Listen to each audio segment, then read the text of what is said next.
Ready? Let's do it.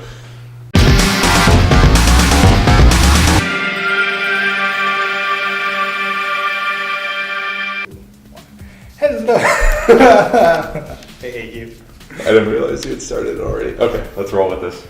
Hello, everybody. Welcome to 2M Football. I'm Mike. And I'm Matt, and we are kicking off our third. Can you believe it's our third division we're covering? And we're still only like 3/4 of the way through one half of. One conference, yeah. That's a lot of fractions. It's going to make great visuals later. I was told there'd be no math on this show. Well, at least not in my department. But yes, we are starting with the AFC East. Which, for those of you who don't know, consists of New England Patriots, Buffalo Bills, New York Jets, and Miami Dolphins. There, thank you. I could tell you were struggling a bit. It was the end there. So there's no better team to start with, I guess, than the New England Patriots. So I don't know if you heard the news, Mike, but what happened? Breaking news. Did something happen with the Patriots? Yeah, this is a 2M first. Sorry, you're not going to find this anywhere else. They won the Super Bowl. Wow. I know, right? Okay, that's a pretty good year. All right. I'll be quiet now. Go Yeah, ahead. so if anyone doesn't know that, I don't know why you're watching a football video, but yeah, the Patriots were 14-2 this season, won the AFC East, got the first round playoff bye, won the Super Bowl over your Falcons, 34-28, in truly depressing fashion. Well, depressing for Falcons fans. Oh, okay. They went pretty much as well as possible for the Patriots fans. So obviously the Patriots are a great team. They've been one for a really long time. People are starting to use that D word about this group. Dynasty. Oh, I was going to say defiant or defense, so I was trying to think or dog. Dog, yeah. And it's all driven by the coach and QB combination, which of course is Bill Belichick and Tom Brady at quarterback. Wait, Tom Brady's the quarterback for the Patriots? And we're breaking a lot of news today. I just don't get it. As long as these guys are around, though, the Patriots are going to be the team to beat in the AFC, probably in the entire league. And of course, there are questions about how long that'll be, especially that they're both getting older, as we all are every year. Brady's going to turn 40 this August before 2017 starts. It's amazing because he's starting to show some signs of wear, but he's still just as good as ever. I mean, I think there's some problems with the deep ball. The deep ball, but I mean, there's nothing really slowing him down as long as he stays hit free. And they've tailored the offense around the skill set that he still has. He doesn't have to throw the deep ball in order for this to be a devastating passing attack. No, I mean, he can work just as well with short passes and even a run game. Mm-hmm. But so let's break down this offense then, in which I think it's self-sufficient, but we're going to do it anyways. Yeah. Obviously, all these rankings are really high because they're a really good team. No way. The best, if you believe the metric of being the Super Bowl winner. Would you say that they could possibly be the GOAT? I don't want to talk about that. We'll get into that at some point. Maybe. I'm sure. But just the offense as a whole, averaged 27.6 points per game, which was third in the league. 386 yards per game, which was fourth in the league. 269 of those were passing yards, which was also fourth. And then they averaged 117 rushing yards per game, which was seventh. So jumping right into Tom Brady, in his 17th season in the league, Brady actually set a new personal record for completion percentage with 67. And he also set a new league record for touchdown-interception ratio with his 28 touchdowns compared to just 2 interceptions. That is, I don't even have words to describe that. That's a 14-1. Mm-hmm. That is what I think every quarterback has dreams about. And here's a good trivia question, potentially. Do you know who held the previous best record for touchdown-interception ratio? Okay, let me ask you 2 questions. Okay. Are they current? Yeah. Or current? Mm-hmm. Still in the NFL. Okay. They're not a starter anymore, but they're still... Tony Romo? No. Ah! Go on. Nick Foles. Whoa, no way! That 1 year in Philly a few years ago with Chip Kelly, he threw 27 touchdowns to 2 interceptions. Well, I think I'm going to have to resign off the football show now. I was not expecting that.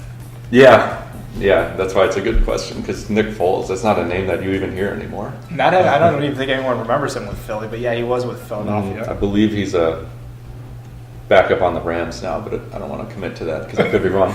Anyway, but back to Brady. It's just amazing to me what he's been able to do at this stage in his career. Like you said, he can't really throw the deep ball anymore. But he's perfected the short to intermediate passing game, in my opinion. He's got the accuracy. He's still got arm strength to zip balls in there between coverage. And before everybody jumps down our throat at saying he doesn't have the potential to throw the deep ball, he can throw it. But if you honestly watch his passes, when he throws it more than I'd say 15 to 20 yards, it floats a lot. And right. Doesn't maintain that tight spiral that you're looking for to accurately. And those type of lob passes are usually supposed to be designed. They shouldn't be the way the ball goes because that allows way too much time for defensive coverage to converge. Right. And all indications are that the Patriots think Brady can play 2 or 3 more years, which I don't see why not. They keep him clean. The short passing game is good for his health because he's not holding the ball too long. And like you said, the offense is tailored for this. Like they've built so much of a chemistry that it runs like a well-oiled machine. Right. And the other thing that's impressive about Brady is just his work ethic. By all accounts, he still has that attitude, and his desire to win is as strong as it's ever been, even 18 years into his NFL career. And it's that sort of drive that sets them apart from, other quarterbacks too. Is, some quarterbacks, they accomplish something and they go, well, I've done it, right? Whatever. But he acts like, for all intents and purposes, as it's never happened before. And it's that sort of mentality that sort of drives you to work harder, to play smarter. And the stats back that up. Yeah. I do want to put a damper on it, though, by saying that Brady is turning 40, and I do think the Patriots need to start realizing that eventually Brady will not be the star, which will be a very weird day in football. It will be weird. But I think they need to start looking to potentially at least start grooming a successor. I agree, and that's a good segue because I don't think that successor is Jimmy Garoppolo. No? Because I don't think he'll be on the team after this offseason. That I will have to agree with you. He is a very, very hot commodity. For a while we thought he would be because I don't think anyone thought Brady would still be playing at this high level when Garoppolo was drafted 3 years ago. Up until now, I'd say he's still been the heir apparent. Rodgers, the Packers, Rodgers to Brett Favre, if you will, where he would just take over. But it's looking like Brady still has a lot left in the tank, and Garoppolo is about to enter the final year of his rookie deal. And he actually got some significant playing time this year because, as you'll remember, Brady got suspended for the first 3 games, 4, dating back to the Deflategate thing. So Garoppolo started 2 games this year and then got injured, unfortunately. Yeah, a lot of quarterback, and it was with a shoulder injury too, which happened to quite a few guys this year. Yeah. So I actually went back and watched these 2 games. I broke the rules a little bit this week. Instead of picking a free agent to study this week, I looked at Jimmy Garoppolo. I know, I'm so sorry. But he asked my permission for it, and I allowed it. This is a big thing that's going on right now, and this has huge shifts for anybody who picks up this guy. Right, so there are multiple teams that are going to be affected. How can we not get into this discussion? So we'll just do the stats first. In the 2 games he played, it was more like 1.5. He completed 42 of 59 passes, 71%, for 496 yards and 4 touchdowns. That's not bad for a with game no and interceptions. And these were in weeks 1 and 2 when you think everyone's going to be at their rustiest. So here's what I saw while I was watching these 2 games. Week 1 was against Arizona, who traditionally have been known for having one of the stronger secondaries in the league. And a very physical up-front defense. They don't play a lot of soft zone. They play a lot of man, like make you battle for the football. Right, because they've got guys like Patrick Peterson, Tyrann Mathieu, the Honey Badger. They have a lot of talent in the secondary to challenge receivers. And especially with a rookie quarterback, his first start, it looked like this game should have been an easy opportunity. Yeah, but he really played well. In this game specifically, he completed 24 out of 33 passes, which was 72%, 264 yards, which was a 8.0 average per passing attempt, with a touchdown and 1 fumble lost on a sack. One of the things I watched in this game was third down conversions, which is obviously something that's really important for every team. Mm-hmm. But on third down plays where they chose to pass, so the ball was in Garoppolo's hands, he converted 9 out of 15 of those, which is 60%, compared to their regular season average of converting only 46% of first downs. So I look at that as a win. That's a positive. He completed a lot of his passes on third down and converted them. And it's sustaining drives, which always helps. It helps the defense, and it gives the offense a huge boost, while at the same time tiring out your opponent's defense. Mm-hmm. Yeah, it's a huge benefit to the offense and the whole team. So he looked really good in that game. Week 2 was against the Miami Dolphins, where he only played until just about halftime before taking the hit that would take him out of that game. But just in the first half alone, he completed 18 of 26 passes for 230 yards and 3 touchdowns. He looked really sharp in this Can you game. imagine if he had stayed on that game, he would have had at least another 2 or 3 touchdowns. Well, he was on pace for 400 yards and 6 touchdowns. I'm sure that wouldn't have happened, but yeah. On pace is to say that it wasn't too far out of the realm. Mm-hmm. And in this game, he converted 6 out of 8 third downs passing. Yes, there you for go. 75%. You know, he didn't. Watching his form, and I mean, maybe it's because if you look at the team he was trained the most on, which was the Patriots, you know, Belichick, say what you will about him, I think he's going to be one of the greatest coaches ever known, because this is a great example. Your star league-stunning quarterback is out with suspension.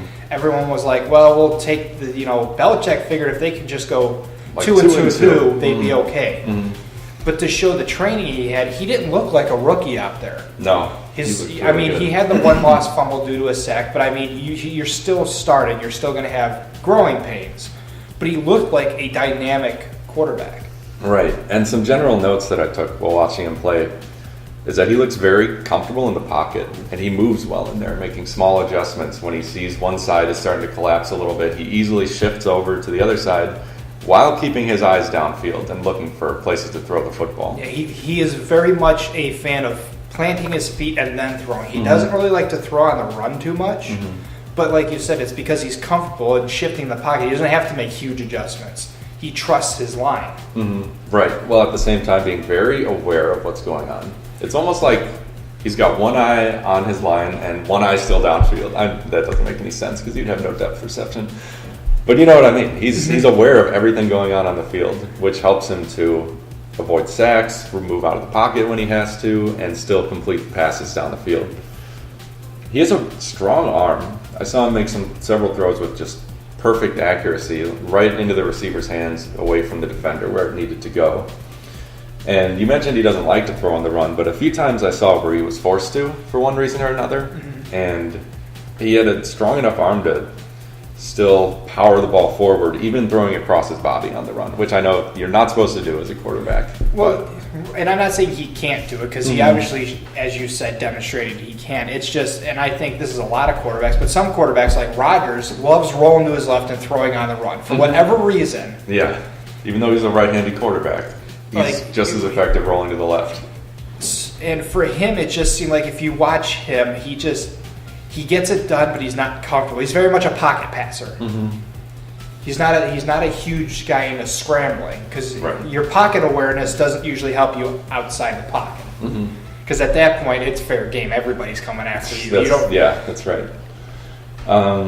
Just a few other notes I had is that I noticed him do a good job moving through his progressions. Obviously, on every play, there's a primary read. That's where you're supposed to look first to see if it's there.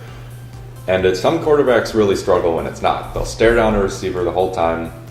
They'll try to force it to him no matter what. I have a feeling I know who he was referring as. I was going to say it. Blake Bortles.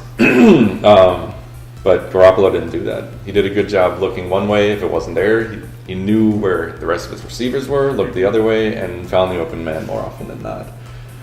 He didn't throw, in these 2 games, he didn't throw a single ball that even had a chance at being picked off. Because a lot of times, quarterbacks get bailed out by defenders just dropping it because they're not as used to catching. But he didn't even have one risky throw that I saw in these 2 games. And he had a QB rating of 119 in these 2 games, which is on a scale of 158.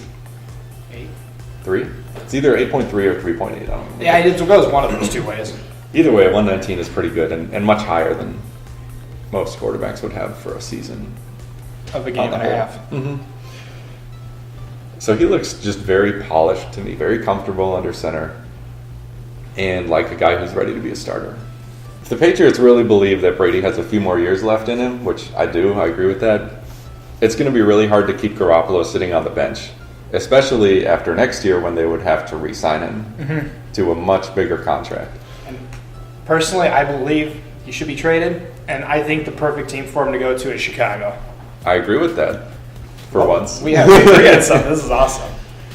And I think what they should get back for him is a first-round pick and more. And whether that's another pick, like a later round pick, or maybe even a future pick, another player potentially, if they see any. Well, no, the Bears probably don't have anyone they'd want. So let's say draft picks. Let's say one first-round pick this year, because the Patriots also lost theirs as part of the Deflategate penalty. And maybe a future third-round pick, a future, or maybe even another pick this year, but more than just a first-round pick, which is already a lot because the Bears are picking in the top 10, I believe. Because they went 3 and 13. But it would be a good trade for them too, because they'll be getting a franchise, who I really believe can be a franchise quarterback. And the right scheme, the right system, the right coordinator. Yep, I see no reason why he shouldn't be. All right, I think that closes the book on Garoppolo. Mike has a new boyfriend, everybody, Jimmy Garoppolo. Yeah, it's better than your boyfriend, Bortles. We will see what 2017 has to say about these guys. We will. But I believe you have some information on our running backs. I do. So the Patriots have 3 running backs that contribute a lot to what they do. The main guy is LeGarrette Blount, who also happens to be a free agent this year. So Blount this year set career highs almost across the board in his 8th season. Played in all 16 games, carried the ball almost 300 times for over 1,000 yards and 18 touchdowns. That's more than some teams got, probably. But he's definitely a lot for a running back. It's a ton, yeah. And that's fantasy owners were happy. Exactly, yeah. Take note of that for next year. He's really thrived as the Patriots' early down ball carrier the past few years, especially in those goal line and short yardage situations. I'd say he's a classic bruiser running back. At 6 foot, 250 pounds. He doesn't have quite the speed of these other guys that we'll talk about in a second, but he can run people over. He fights for extra yards, and he's just a great football player. He's not fast, but he's still pretty quick, though. Like even when he broke tackles, he could sprint pretty well, like short distances. Yeah. It'd be really surprising to me if he's not re-signed, but when have the Patriots ever conformed to what people expect? We'll see. But I think they could definitely benefit from getting him back because he's only 30 years old. I think he's got a few good seasons left. And also behind him, then, Patriots have a guy named James White. He's been around for 3 years now, since being drafted by the Patriots in 2014. But this past season, he really carved out a role for himself, a role that had previously been filled by Dion Lewis, who's the third guy we'll get to in a minute. But White really emerged as the Patriots' passing down specialist this year. He caught 60 passes for 550 yards and 5 touchdowns. And he's not bad as a runner either, but he wasn't used as a ball carrier much. 39 carries with a healthy 4.3 average. And so the last guy that touches the ball a lot in the backfield is Dion Lewis. And Lewis really broke out for the Patriots in 2015 as a really dynamic runner and pass catcher too. But at 26 years old, Lewis has been plagued by a number of different injuries. He's never been able to put together a full season either. That's why I kind of really didn't hear of him before. I didn't really know who he was, but I guess that's the reason behind it. Yeah. So most recently he had knee surgery last August, right before the season was about to start. And he was expected to play a huge role in the offense this past year. Obviously, that injury changed things. He returned in Week 11, and he did finish the season pretty strong, but was kind of strange to me. It was more as a runner than a pass catcher.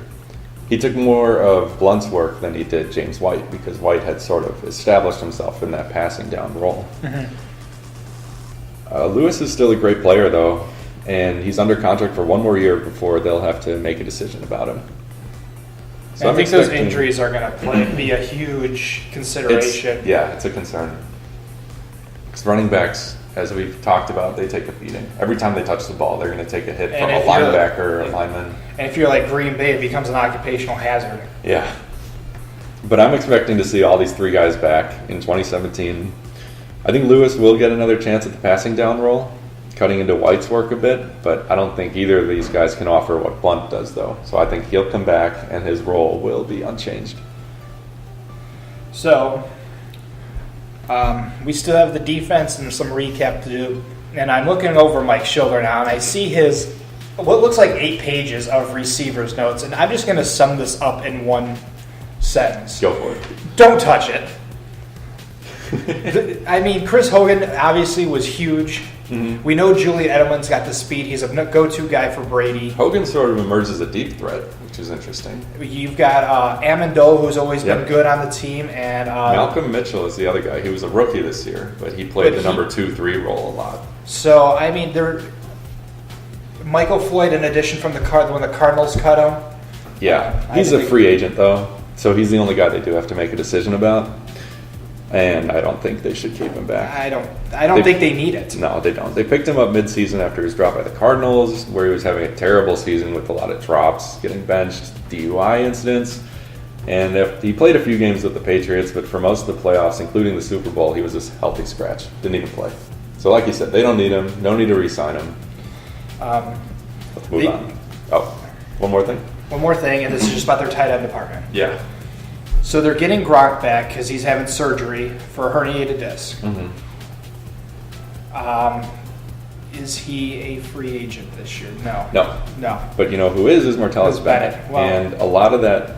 Sorry, you got more? No, go on. It's cool. I'll just sit here. Want to list. I haven't said much. Well, we're getting to the defense. I'm sorry. This is taking so long. The thing about Gronk, we talked about Lewis being an injury-prone guy. Gronk is now an injury-prone. I wrote down all the injuries he's had since 2011. All right. So he's only played one season, which was 2014, playing the whole year without suffering an injury. So since entering the league in 2011, Rob Gronkowski has had injuries to his ankle, his knee twice, his forearm twice, his back twice, and his leg. So that's a lot of body parts. And for someone who's had ankle and foot injuries, work-related, granted not playing football, but lower body injuries are always the worst. Because there's no way there's always a higher chance of re-injuring them due to the fact that it supports your weight. And being football players, these guys put a lot of pressure on their feet, their ankles, and their knees. And especially because Gronkowski is a phenomenal pass catcher. Right. He's running routes, which puts an added stress. I'm not saying whether or not they should. I think he's starting to form as a liability, as beloved as he is, but it would not surprise me if they do decide when his contract comes up to release him. We'll see. I'm not sure when that is. I don't have his contract information in front of me. No, I didn't bring that one, but I figured it's just something worth mentioning. Because it's going to be coming up soon, I imagine. But I think for the tight end discussion right now, that has more of an impact on Martellus Bennett, who they signed as a free agent before the 2016 year. He caught 55 passes for 700 yards and 7 touchdowns because he became the team's second leading receiver with Gronk out most of the year. Apparently he's planning to test free agency, but I think it would make a lot of sense for New England to bring him back because he showed he can be, and he always has been, that passing threat role similar to what they asked Gronkowski to do. And anybody who knows me and has watched our other videos, I'm a big fan of passing tight ends.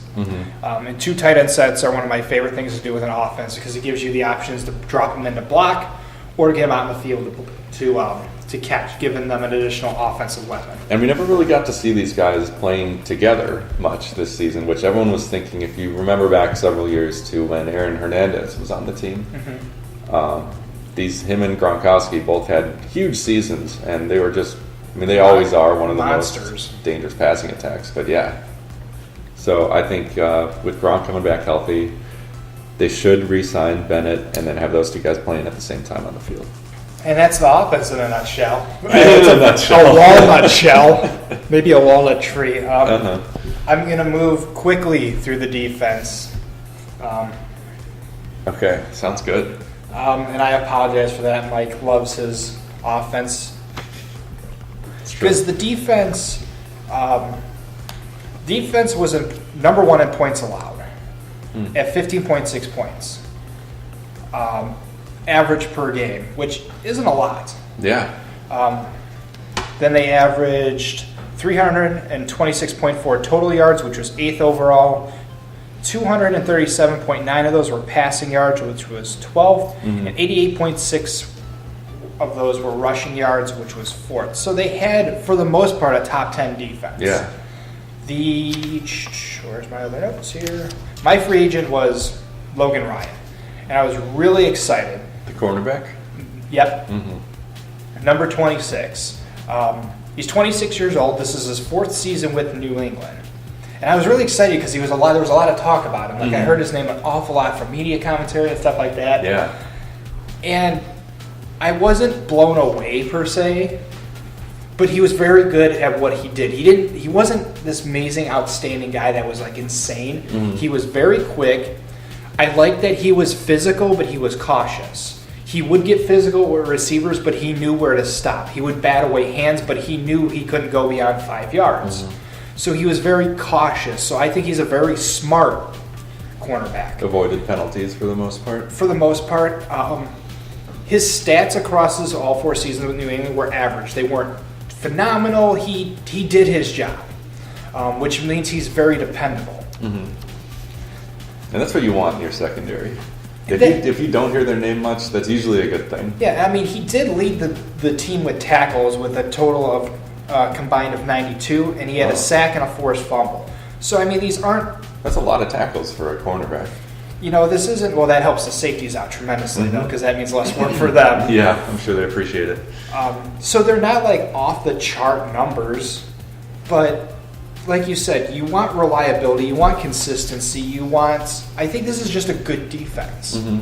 Like, I like where they're at. I mean, I feel bad not saying much about them, but the only times I saw them struggle a little bit were with, and this has been a common thing, were just, they would bite on the inside, fake handoff, and take edge rushes. Running backs that were in the flat a lot would gain 5 or 6 yards per attempt. So they're pretty aggressive, you'd say. They like to bite on the middle. They shut down the middle, which is why they were 4th overall at the run stop. But because of that aggressiveness, they would bite a lot for an inside fake, and that would lead to somebody being open in the flat. And usually the flat pass, you hope to gain a yard or two. You know, you figure they're going to rally kind of quickly. It's more of a dump off kind of an escape valve. But they made, you know... I just don't know what to say. They need to keep doing what they're doing. They shouldn't make any changes. I like Logan Ryan where he is, even though I think he would be a great addition to other places. Right. But if they can afford it in the cap, I would keep him. Yeah, one potential issue I see for this defense next year is they have 4 starters who are becoming free agents this offseason. You mentioned Logan Ryan. They've got Dante Hightower, the starting inside linebacker. I assume he was near the top of the tackles list because he's been a great player for them. They have Chris Long at defensive end. He was 5th. Dante Hightower was 5th with 65 tackles, 2.5 sacks, and a forced fumble. And then, so Chris Long at defensive end, and one of their tackles, Alan Branch. So they've got 4 defensive starters entering free agency. And so they're going to have to either re-sign those guys or address the position in the draft in other ways, But, I mean, we all know how the Patriots are. Really what we have to say is irrelevant because they've had a history of surprises. The release when the time came of Wes Welker to go to Denver, I think took everybody by shock because he was Brady's buddy. Right. And it was really weird to see Wes Welker in an orange jersey. Yeah, it was. And then he went to play for the Rams. Did you know that? I do remember that. When he had the reinforced helmet because of all the concussions he'd suffered. That's unfortunate. Yeah. Let it be known that we gave our opinion. Whether the Patriots are going to follow it is probably a no. Just for the record, I just looked it up. The Patriots have $60 million in cap space this offseason. So they can re-sign some of those guys, but not all of them probably. I think their priority should be Logan Ryan and Dante Hightower. Agreed. Because I saw a lot of defensive ends and defensive tackles in the draft. Right. And those guys are both 26-year-olds. So they should be prioritized over someone like Bennett, who's over 30, who I was saying they should re-sign. And you can lock them into a 5-year contract easily and spread that cap money out. Exactly. And then you have them for their entire prime of their careers. And then when they get to 29, 30, you can start to feel how they're doing. Maybe take it on a year-by-year basis at that point if you want to, or just cut them loose if you think they're past their prime at that point. Which sounds harsh, but the Patriots deal with their franchise as more of a business than I think a lot of teams do. It doesn't matter if they like you. If they think they have something better, or if they think they're done with you, they move on, which it's a harsh, but in reality, this is a business, and business that is based on success. And they always make it work, too. Like you said, the success, I think that says a lot about the schemes they run and the coaching that they have in place. Well, and this is one of the few teams where I've noticed it's all about continuity, at least with the coaching staff. Matt Patricia is one of my favorite defensive coordinators. First of all, if you ever see the camera on him during a game, he has the most amazing hand motions when he's calling these defensive plays. He's got a good beard, too. Oh, I'm kind of jealous. But Josh McDaniels is the offensive coordinator. Bill Belichick as the general manager and head coach. I mean, the staffs work together so long that there's just trust all the way around. And I think that should be why so many teams want to model after them, is because they look at this and it's true. Continuity brings success. Think about it. If Bill Belichick fired his offensive coordinator every time Brady had an okay season or was struggling, they wouldn't have 5 Super Bowls. Right. So that is, like I said, there wasn't much in the defense. This team, we all know where this team sits. So, really, should we even do this episode? Yeah, probably kind of pointless, but it's fun to talk about. So we're going to try something new today. Oh, new? Uh-oh. Should I be scared? Yes, you should be scared. Dun, dun, dun. Everyone should be scared. It's called the TLDW segment, which stands for Too Long Didn't Watch. Oh, what? I did watch. So I know we've gone too long already, probably. So we're gonna I didn't watch any of this. So we're going to do just a couple minutes to recap what we talked about and some off-season takeaways for the Patriots. So we have 6 major points, by the way. They won the Super Bowl. They have a good offense and a good defense, but they have a lot of free agents coming up this year. And that wasn't any of my points, but okay. Well, no, that's the recap. Oh, okay, I see what you do. Now we give our off-season prediction. I was going to say, well, then you just made me sound like I lied to them. The editor will cut it out. Wait a second. All right, so number 1 priority this offseason. Well, I don't know if I want to say that, actually. I don't think it's a priority, but it's our first point. Our first of point emphasis. of emphasis of what they should do this offseason is trade Jimmy Garoppolo. They can get a lot for him. He's a very hot commodity. He is. A lot of teams are interested. Like you said, you think the Bears would be the best fit for We him. debated this for a little bit because Mike said for the Browns for a while because they just need someone stable. But if you look at our Browns episode, you see my argument for Cody Kessler. But I do think Chicago is a good place for him. They have a young core overall. So I think that's perfect to bring in a younger quarterback, especially an experienced younger quarterback. And then that whole team can grow up together. Right. So definitely a key emphasis point is I think Garoppolo needs to go to Chicago. But from the Patriots standpoint, wherever he goes, make sure they get a lot back for him. Yes, he's worth a lot. All right, our second point of emphasis. Our second and third point of emphasis kind of tie in together. Yeah, that's true. You want to take the point 1 or point 2? I'll take point 2, which is Wow. actually point 3. Whatever. Re-sign Logan Ryan. Like I said, this defense is solid. They put up good numbers. They complement the offense well. I see no reason to get rid of him.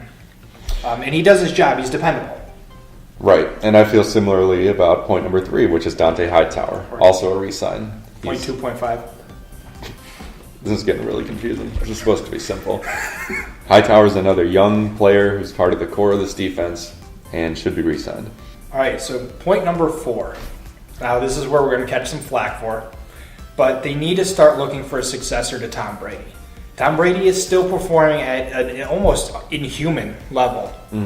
But he is going to be 40. And he's not going to play forever. And with the release of Jimmy Garoppolo, you've kind of taken away that successor. But Garoppolo deserves a starting role somewhere. He does. I don't think Jacoby Brissett is ready yet. He showed potential. So maybe if they keep him, but at that point you're still going to need a third-string quarterback. Because as you saw in one season, they got down to the third string. Right, yeah. So it unlikely, but it has potential. But I think they need to start looking for somebody to start filling Tom Brady's shoes. And there should be, because this draft isn't considered quarterback heavy, but what that means is that more will be available later in the draft. Mm-hmm. You don't have to spend a first round pick on a quarterback this year. And they shouldn't. No one should probably. I didn't see anything that jumped out at me, but what I did notice, point number 5, that they could easily fill in, was they can address their defense in the draft. You know, with all the free agency, with 4 starting free agencies, we already prioritized Logan Ryan and Dante Hightower. Right. They can address their line because there's a lot of defensive ends, a lot of defensive tackles that are available in this year's draft. Which lines up perfectly with the remaining needs if they cut loose those other free agents that we discussed, Branch and Long. And then the final point is kind of, he's not up for free agency yet, but we touched on it, but that's Gronkowski. He does have an injury history. He's going to be coming back healthy. But he's somebody you're going to want to keep an eye on. Because if he goes through 2017 and gets injured again, he's going to start to weigh heavily on what the Patriots need to do. Now, technically, you can release somebody at any given point, but you can incur a huge penalty and take a huge hit in cap space. But if you're, quote-unquote, one of your key players is never on the field, or if his performance isn't as good because he's never on the field, you have to start weighing the options. Right. You don't want to continue to pay him that much. Exactly. Because he has 3 years left on his current contract, and he's lined up to make over $30 million more over the next 3 years. So I think he's somebody we got to watch, because if he gets injured in the 2017 season, I definitely think that that's going to be something weighing in the back of the business minds of the Patriots. All right. That's the Patriots. Yeah, that's a wrap, I think. I like it. Also new in the description below is our email. I'll put our email in the description so you can get a hold of us here at 2M Football. Yeah, feel free to get in touch with us with anything specific you'd like us to talk about, questions, rebuttals potentially, anything you would like to see us talk about on the show. And in the comments below, we would love you to leave comments, but talk about Garoppolo. Do you think he should stay? Do you think Gronkowski is maybe done? I mean, Gronkowski's loved, but I think it's time to start watching him a little bit more carefully with injuries. Where do you think Garoppolo should go? Should he stay in New England as a backup, or do you think it's time for him to start for a team? And if so, what team? But make sure you click that like and subscribe button as well so you can catch us with our next one. Yep. So we will see you guys next time on 2M Football. Take care, everybody.